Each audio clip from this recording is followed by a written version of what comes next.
recorded, I printed two of these templates.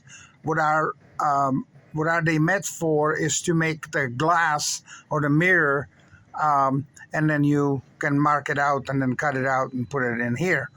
But what I did is I printed two of these, and then I used these paper clips to put these in a place, so that way I have the correct compound angles, because it doesn't just lean one way, it leans away this way and this way. I mean, it's just a mess to do it by hand, and then you would once you glue it, you can't really get that angle going. So here are some samples of how you can do it. And then by the time this glue sets over here on this side, what I'm going to do is I'm going to then remove this piece, and then I'm going to put the next piece on, which would be this piece right here. So this piece would go here like that, and then the next piece is going to go this way. And before you glue it, though, I use this fast set, which makes it bonds in a few seconds, and I use thick glue, crazy glue, but I use the 705, which is a very thick glue, and that way it doesn't leak all over, and also puts there more glue so it holds better.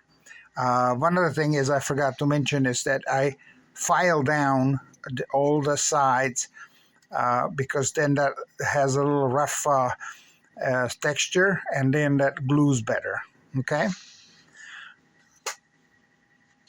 so far I have all of the sides down except the top. I'm printing those pieces right now, and he said, guy who designed this, to use 1.75 millimeter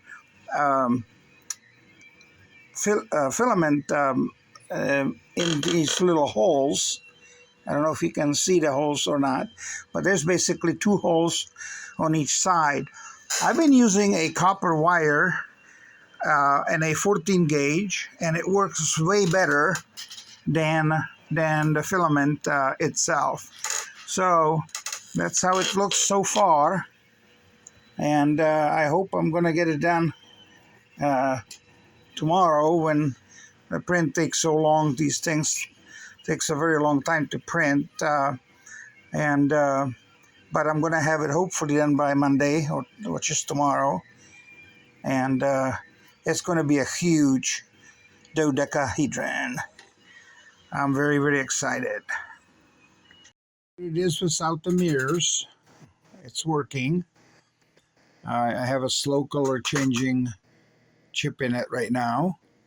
When I say chip, it's basically one of these little Arduinos that I program and using ChatGPT. And anyway, it's just one of the versions.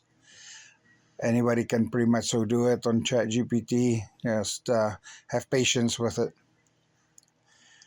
And hopefully next time you'll see it, it'll be finished.